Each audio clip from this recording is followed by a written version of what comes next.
amazing, I guess, recognition. It looks like it gives me goosebumps to see all the people are changing levels. It's fantastic. Congratulations to every one of you. Darshan has a way of bringing this out, so nicely and so powerfully. I would put it that way. So thank you, Darshan. And I actually take a few seconds to also acknowledge Tamalika and Dr. Vidyut for looking after us, and it's been an absolute humble. I guess it's a privilege for being looked after by yourselves. We have always, I always say this, my first hosting was for Dr. Vidyut. I still remember how it was. All that he had to say for me is, you'll be awesome in your hosting, and I was damn nervous. I was so nervous for everything, and I still clearly remember that. He was my first speaker, and just those words and continuously, consistently saying just built me up and allowed me to be there. I'm sure I've made multiple mistakes on that day, but it was just their humble nature. So thank you, Dr. Vidyut and Tamalika. It was lovely to see that you're still that humble couple, and we are still learning from you both. Appreciate it. Of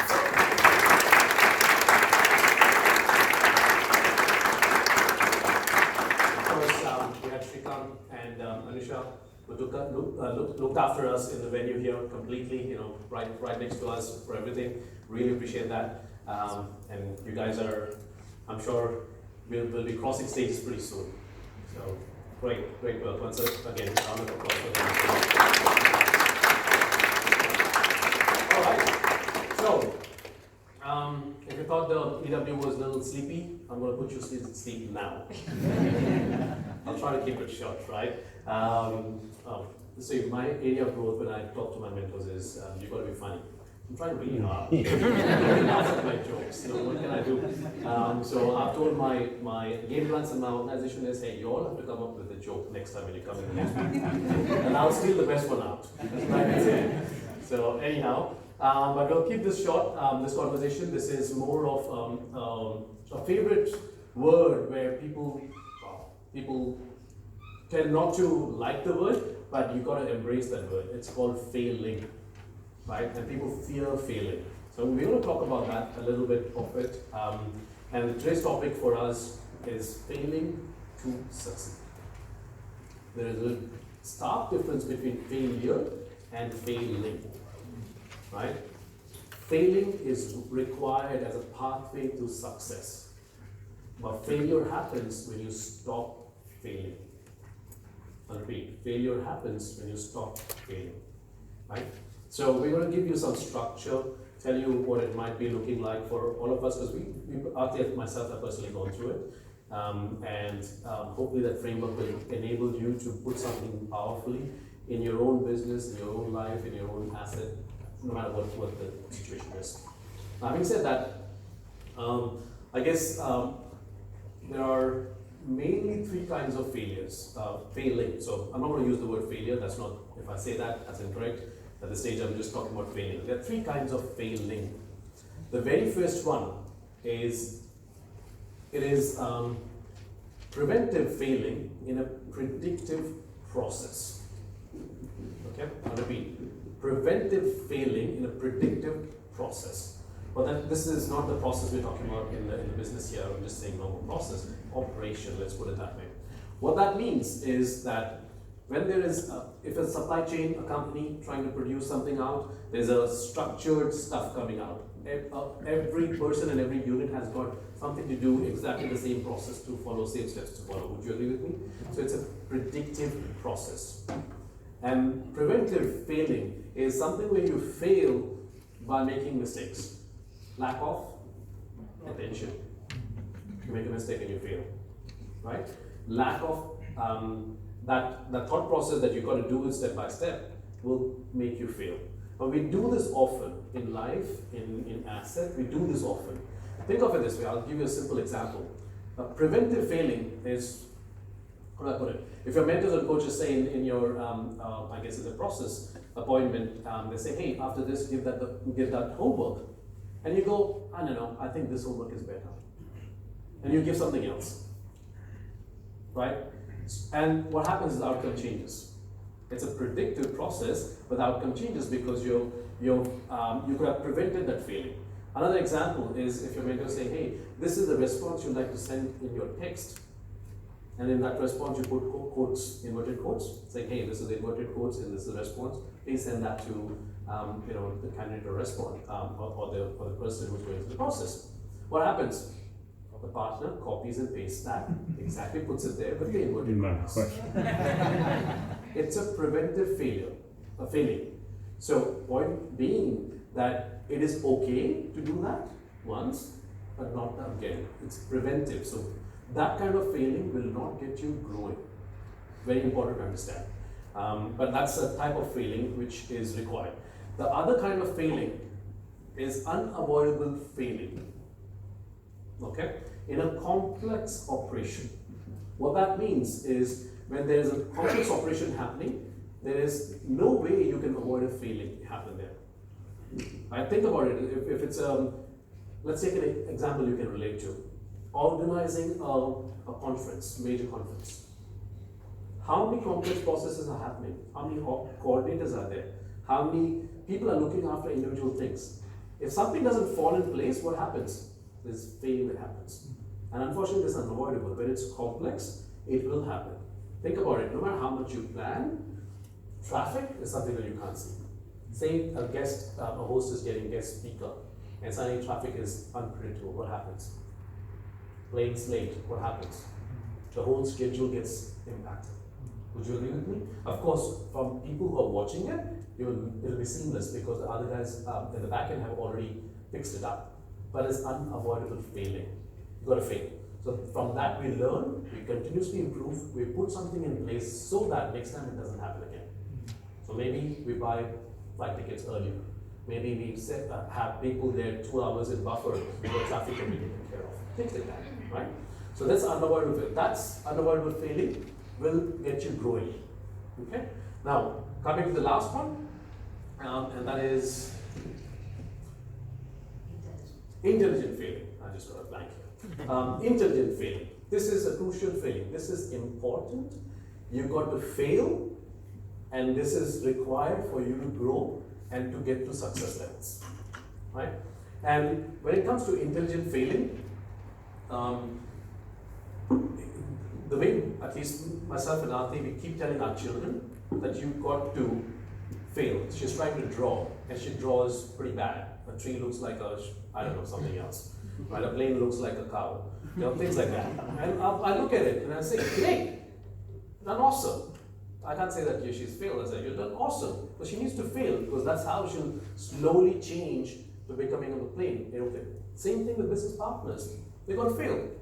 You go and do a masala, or share your stuff, and suddenly you have somebody come back to you and say something back, and you feel like you're totally inundated with questions and whatever not. You feel you've failed, and then you feel that you have become a failure. So instead of that, you got to take that back to your mentors and coaches, get some advice, and just keep failing forward all the time. Same masala detail, and you'll become good at it, and then you move the bar to MG1s. You have to fail at MG1s, then move a bar to MG2s. Fail at that, right?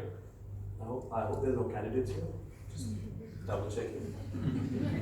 Okay, I just want to add to that, right? So how do you know when you're working in an area of intelligent failing? It's usually when the outcome is not known. It's usually on the frontiers of some area. Maybe it's the frontier of technology. In our arena, it's in the frontier of personal development, frontier of people skills. And especially around dealing with people, the outcome is always unknown. No matter how many people we interact with, when you're in the moment with someone, you actually do not know how they're going to interact. Whether it's people you know or whether it's people you don't know. So in this space of building this asset and having conversations with people, because this asset is all about people, we're always in the zone of intelligent failure. So never be afraid to fail, because this kind of fail is necessary for personal growth. So I just want to add to that. So out of the three types of failing, the first one is preventable. So it's something that you will learn from, but we better learn from it, otherwise it could inhibit our growth.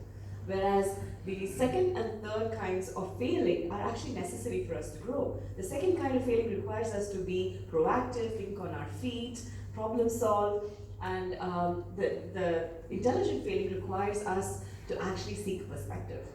It requires us to be willing to fail, be willing to be humble, and seek perspective from the people who could give us that, and then be willing to change and grow. So now I know that we've all celebrated success today, but I want you to look back and know that everyone who succeeded here and got recognized, and even those of you who haven't got recognized but are fighting the fight, have all experienced failing in the last month. If you have not experienced failing, it's a bad sign. It means that we're not doing enough. So everyone who's really working hard to build something significant for their future, to impact lives, has experienced failing of some sort. It could be in this arena, it could be outside this arena. Now, I just want you to take a moment and share with me, what are the areas in the last 1 month that you have experienced failing? Just areas of life. Shout out. It could be in family relationships, it could be in friendships, it could be in the asset, it could be at work. Just give me examples where you've experienced failing. Health? Yeah, absolutely. I've experienced failing in the arena of health. You know, one of my things is to actually get fit. So every time I make an excuse to myself and don't go to the gym or eat something that I'm not supposed to eat, I experience failing. I feel dirty inside. I feel cringe-worthy feeling. So I'm sure you've all experienced that. So shout out what are the areas that you've experienced failing. I asked for a pay rise. Fantastic. Pay rise. Didn't get it. Didn't get it. Fantastic. Any other areas that you've experienced failing? Financial? Wrong financial decisions. Fantastic. Fantastic. Any other examples? Presentations. Okay, in front of. I go back in presentations literally every time. Fantastic. Great. Lovely. What else? Relationships. Amazing. Now, every time I make a promise to myself that this morning I'm going to get my kids ready without raising my voice, and we're going to go and reach school on time calmly. Fail. I experienced failing. So spot on. Any other areas? What's that? Work ethic. Excellent. We all, communication. Yes, absolutely. So we all have things that we commit to, right? I'm going to communicate with my coach and mentor every day. I'm going to call this person in my team today. I'm going to empower someone. I'm going to have some great conversations today. And then it doesn't happen, or something goes wrong, and we experience failure. So I just want you to take a moment and reflect. And I'll give you just 30 seconds to do this, and I request everyone to do it because this would be used at the end of the training. So I request you all to take a moment and your note-taking device, write down 2 of the biggest experiences of failing you have had in the last 1 month. So Anoop will just draw a table. So just draw a table with 4 columns, and in the first column, write out 2 experiences of failing, the biggest 2 experiences of failing that you've had in the last 1 month.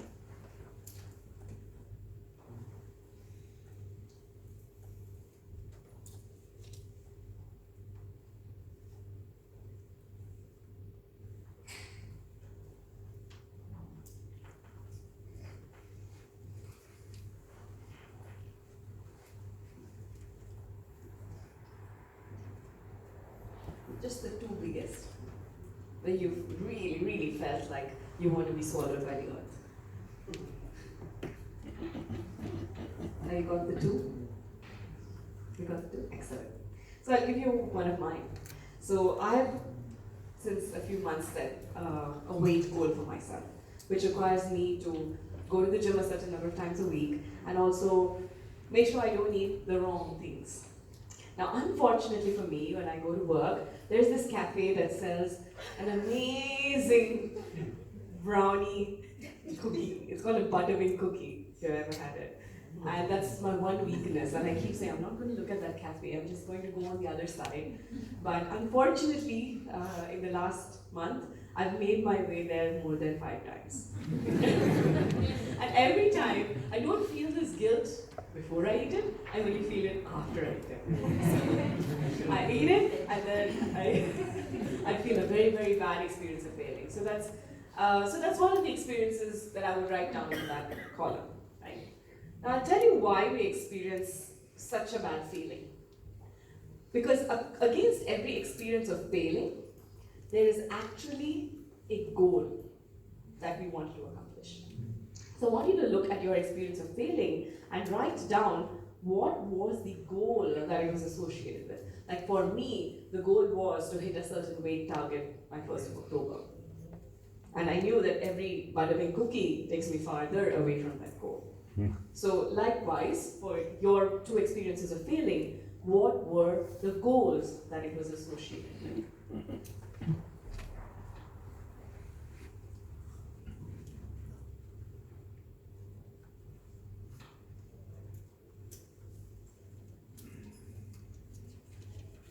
Did you find your goals? Excellent. Now the reason why the experience of failing hurts so much is because each of those goals is actually associated with one of your core values. If it was not associated with your core value, it wouldn't mean that much. So for me, one of the core values is to actually be fit and healthy. And that is why it pains so much every time I eat something I'm not supposed to eat. So what is the value associated, what's the core value associated with each of the goals in your list?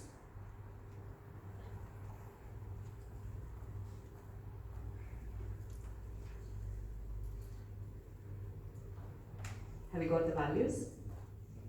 Great. Now we'll park it there and we'll come back to it. Now remember, this experience of failing for each of us and for many of us can become roadblocks to success. But there's another way of looking at it. If we approach failing correctly, they can actually be road maps to success. So there are 4 reasons why failing becomes a roadblock instead of a roadmap. The first one is when we set goals, we focus on failing rather than quitting. And I'll tell you what I mean. So when I'm setting a goal to reach a certain weight target, I tell myself, I should not eat a buttermilk cookie.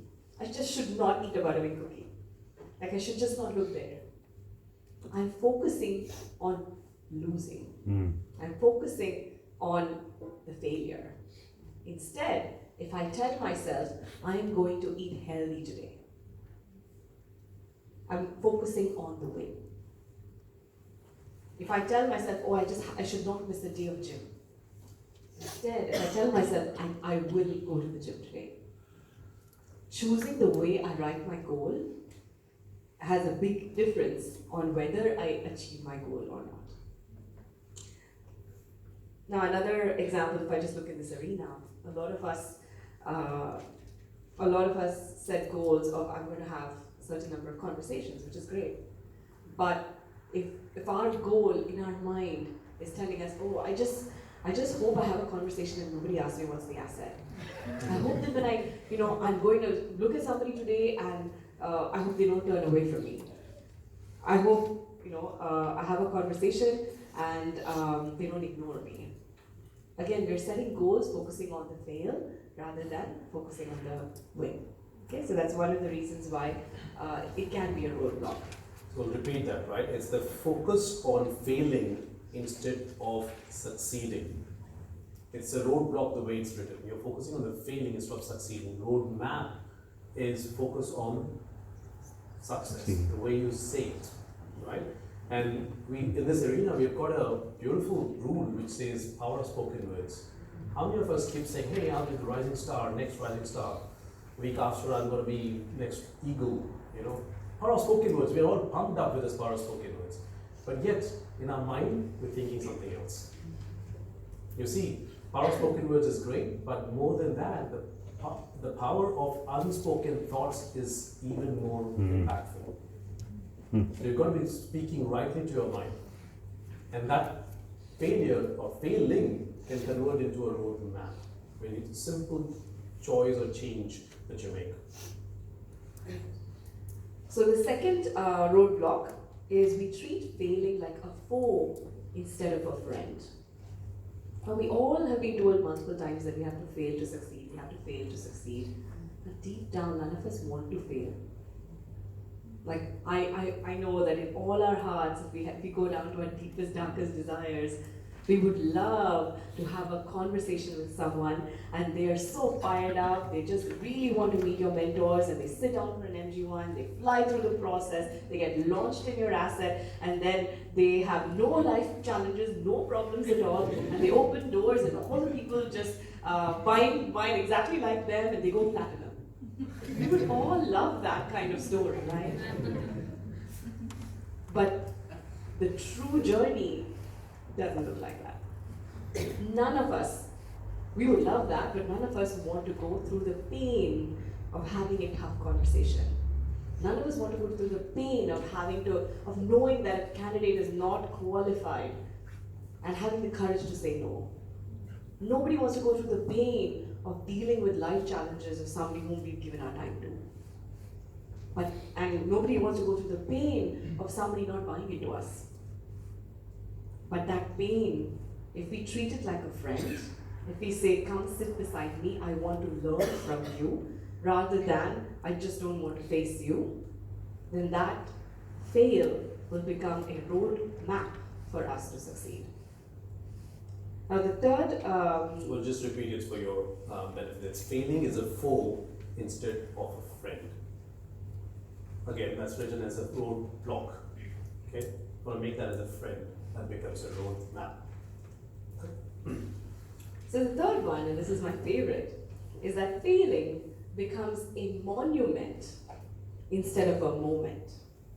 What do I mean by that? Let's say I took somebody through the process and halfway through the process, the candidate decided to stop talking to me. You know what I do? I erect a monument to celebrate that fail. I look at it, I weep over it, I feel sorry for myself, I begin doubting this arena, I begin doubting my coaches, and I think, what am I doing? Am I doing the right thing? Am I doing something bad to somebody? I erect a monument and I visit it again and I worship it again, and that stops me from taking any further action. It stops me from looking beyond that monument. Instead of thinking, that was a moment, it happened, let me move on. Leave it in my past, let me move on. That big challenge, you want to reduce it down to so insignificant that you don't concentrate on it anymore. Even if it's A-lister or B-lister, like Aarthi was mentioning as an example, they don't talk to you in the process, you got disqualified. It is not showing on your character. It's showing on that person's character that they're willing to be the way they are. You see? And it is not a reflection of you, it's a reflection of them. You've got to see that. A lot of us, we say this, but we've gone through our journey ourselves. Even at platinum levels, when we have opened doors for A-listers, there's that moment when the monument stands up. And I'm like, oh man. You see it every time you see that, and somebody else has to pick you up from that. Say, reduce it, it's got nothing to do with it. Just move on, make it a moment and move on. But children, have you ever noticed? This is one thing you should probably know. But children, for those of you who have children or friends' children, have you ever noticed they come and say, hey, chocolate? You know, my daughter used to say, 2 years old, dad, chocolate. And I said, no, you can't have it. Dad, chocolate. After a few moments, again. But again, he said, I just told you, no. So another 1 minute, dad, chocolate. You see? I used to think it's persistence, right? Children are persistent. But that's not true. They have a very short span of thought process. So for them, the moment when I said no, it's past. The next moment starts the very next moment. It's gone. Can I have a chocolate? Because it's a brand new moment. She'll say, okay, I can try, I can get it now. As we grow in our life, that moment, this is what we do, we stretch it. Becomes a day, a week, a month, a year, 5 years, 10 years. Man, that guy did not talk to me properly 10 years ago. I'm not going to be even thinking about going back. You see how the moment has stretched and become a monument. We need to learn from children. Just keep it as a moment, let it be. Done. Go forward, next again. Right? So that's very important to think, know about. Okay. And the last reason why failing is becomes a roadblock is we view failing outwardly instead of inwardly. So for example, if I set a goal that I'm going to have a certain number of conversations and that didn't happen, I'm always blaming something outside for it. I'm saying, oh, I couldn't have conversations because everybody was on their headphones and no one was making eye contact with me, or I was really busy in my office and I really couldn't step out, and I just had too many stressful things going on and I was just not in the mood to smile at anybody. So it was always some other thing that caused me to fail.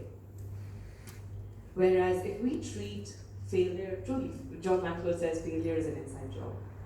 But if we look inwardly, what that means is taking 100% ownership of that experience of failing. And saying, if I were 100% owning this experience, now there is action to take. Notice that when I blame something else or some other reason, there's no action to take for me. Because it was those people who were not making eye contact with me. It was the work environment that was stressful. It was, some other factor, that person wasn't being nice to me. It was never me. But when I take 100% ownership of that experience of failing, there is action. You will see that there is new action to take. So here's my request. You've made a list of 2 experiences of failing in the last month. Now, if you were to look at it inwardly and say, I take 100% ownership for that experience of failing, what action is there to take now around that experience so that you will mitigate it or it will not happen again? So I just want you to write it down. What action is there to take if you took 100% ownership of that experience? So the last column is the action that you see to take if you were 100% owning that experience.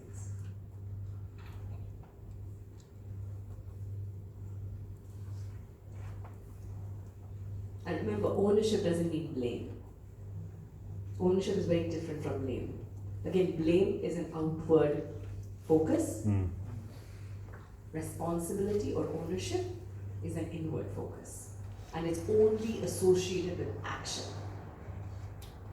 There's no blame game, there's no sob story, there's no feeling sorry. It's only associated with action. So for me, in my goal of being fit, and that experience of failing where I ate a buttermilk cookie, there's only action. If I took 100% ownership for that experience of failing, the action for me to take is either work out harder the next time I go to the gym, or not, or punish myself in some way, or call somebody to keep me accountable that I don't go and buy that buttermilk cookie. So there's always an action so that I don't have that experience of failing. So and I guess just on a wrap-up note, very simple, identify your fails, classify them in one of these types. Hopefully it's not the first one too many times. So it should be always intelligent failing. After you've done that, find out the framework or use a framework to find out what was the goal and the value that are not in sync with it. That's why you are feeling what you're feeling, because emotions come from there, and there's an action to be taken. You write down that action and then you execute that action. Making all the fails from a roadblock to a roadmap. There are only 4 things that we talked about. Those are the only 4 ways you can possibly make things happen, right? And lastly, we'll leave you with one thing. A person truly becomes a failure when he blames his failing on someone else or something else. And that's the only thing that will make a person fail. Okay? But keep failing, guys. That's our sort of framework for failing to succeed. We've been coaching this in our organization as a normal thing in our life. We've implemented that with our children and ourselves. But hopefully that's added some value to you all. And yeah, put that in action if that is the case. With that, we'll pass it back to our roster, of course.